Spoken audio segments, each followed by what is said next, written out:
Welcome to BookPilot, your destination for powerful ideas from the world's most impactful books. Today, we're diving into a massive one, Robert Greene's The 33 Strategies of War. We're going to unpack how to take literal centuries of epic military history and turn it into a super practical playbook for your everyday conflicts. Seriously, we're taking historical battlefield maneuvers and translating them into actionable advice you can actually use to navigate your daily life. So think about a time you faced a real conflict. Maybe it was a friend's betrayal that left you questioning, well, everything. Or maybe a family member subtly planted little seeds of doubt about your true passion. Ask yourself, how did you really handle it?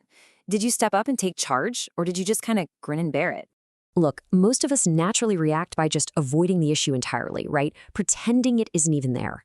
Or we go to the absolute other extreme and lash out in pure, unfiltered anger. But the optimal approach? It's completely different. It's about taking calculated, strategic control.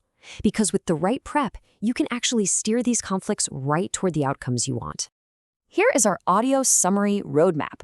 We'll start by establishing the foundational rules of conflict, move into mastering your own mind, learn how to lead with chaos, explore the subtle art of defense, and finally, build out your everyday strategic playbook. All right, kicking things off with Section 1, the rules of conflict, which really forms Robert Greene's foundational philosophy. These 6 ideals are basically your bedrock.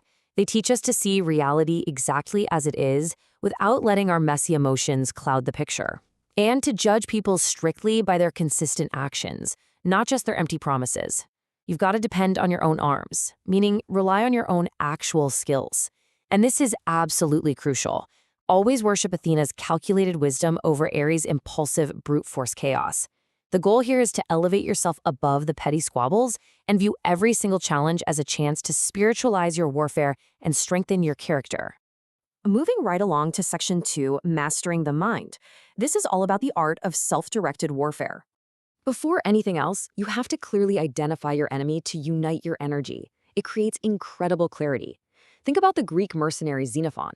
When his army was stranded and literally turning on each other out of fear, he gave them a clear enemy, the Persians, and a clear mission to fight their way home. That external focus saved them. But hey, you also have to be wildly adaptable. Don't fight the last war.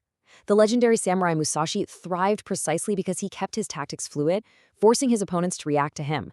What worked perfectly yesterday might completely fail today, so you can never get complacent. Now, when turmoil actually hits, presence of mind is your absolute greatest weapon. And you really have 2 main tactical choices here. You could go with the hyper-aggressive tactic, acting boldly and decisively.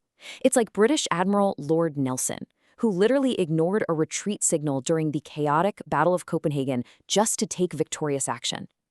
Or, depending on the situation, you can deploy the detached Buddha tactic. This is all about calculated patience and emotional detachment, stepping back to calmly observe and prepare. And that brings us to the fascinating death ground strategy. Death ground is what happens when you have zero backup plan, no safety net. It forces absolute total commitment. The author Fyodor Dostoevsky is a perfect example of this. After narrowly surviving a literal firing squad, he realized his time was running out. He stopped waiting for the perfect conditions and just wrote masterpieces with blazing urgency. Removing your safety net unlocks untapped potential like nothing else. All right, on to Section 3, Leading with Chaos. Let's talk about managing groups and boosting morale. So scaling these internal tactics to a group level presents a pretty stark choice. Micromanagement? It stifles initiative and breeds tons of resentment. Instead, look at Napoleon. He revolutionized leadership through what Greene calls controlled chaos.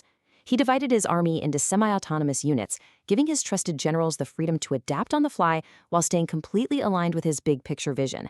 It empowers adaptability and makes a team incredibly fast and totally unpredictable. But listen, structure alone just doesn't cut it. You need morale. To make your team truly unstoppable, you have to turn your mission into a crusade. You do this by uniting folks around a shared cause, making sure their basic needs are met, and finding that perfect balance between rewards and punishments. You've got to appeal to their emotions, not just cold logic. Take the Carthaginian General Hannibal, for instance. He used competitive war games to push his soldiers, build their confidence, and he always led right from the front lines. Okay, diving into Section 4, the art of defense. Here's how you protect your position. Knowing exactly when to shift from offense to defense is an absolute game changer for conserving your energy. Winston Churchill actually hit the nail on the head, capturing what's called the perfect economy strategy when he said, "You will never reach your destination if you stop and throw stones at every dog that barks." Look, your time, energy, and resources are strictly limited. You simply can't fight every single battle or respond to every minor slight. You have to recognize your limits, ignore the trivial distractions, and focus your energy where it's going to make the absolute biggest impact. Now, if you do find yourself under attack, it's time for the counterattack strategy. Step 1, hold back and stay completely silent. Moving first almost always gives away your hand. By waiting, you let your opponent overreach and expose their own weaknesses. Franklin D. Roosevelt was a master at this. He ignored nasty political slander for an entire campaign, right up until his opponents foolishly attacked his dog. Only then did he strike back using humor, completely humiliating them and rallying public support. Remember, the one who strikes last strikes best. But you know what's even better? Preventing the fight entirely. That is the magic of deterrence. By projecting boldness, setting really strict boundaries, and keeping up an aura of unpredictability, you make others realize that messing with you just isn't worth the headache. President John F. Kennedy's decisive naval blockade during the Cuban Missile Crisis is a flawless historical example of this. He used bold deterrence to force an adversary to back down before a single shot was ever fired. And sometimes, believe it or not, the absolute smartest defensive move is just a strategic retreat, trading space for time. During World War I in East Africa, a much smaller German force under von Lettow-Vorbeck didn't bother fighting head-on. Instead, he led a brilliant strategic retreat. British General Smuts chased him endlessly across this brutal, harsh terrain. And over time, without fighting a single major battle, the massive British army was totally decimated by exhaustion, disease, and pure attrition. That is the pure essence of non-engagement. You see, a strategic withdrawal is absolutely not a surrender. It's a way to frustrate your aggressors and stretch their resources until they make a fatal mistake. Mao Zedong used this exact calculated retreat early in the Chinese Civil War. By letting the enemy take territory while he preserved his forces and built up support, he positioned himself for a massive, decisive victory years later. You can always regain lost ground, but wasted time, that's a permanent loss. Finally, Section 5, your everyday strategic playbook, where we pull together our key takeaways. Let's translate all these grand historical maneuvers into a super practical everyday playbook you can actually use right now. In negotiations, use the counterattack strategy. Let others speak first to reveal their priorities, which gives you immense leverage. In heated arguments, use emotional detachment. Stay completely calm to disarm them, and just watch as they contradict themselves. For leadership, lean on controlled chaos by observing carefully before acting to make smarter, more empowering decisions.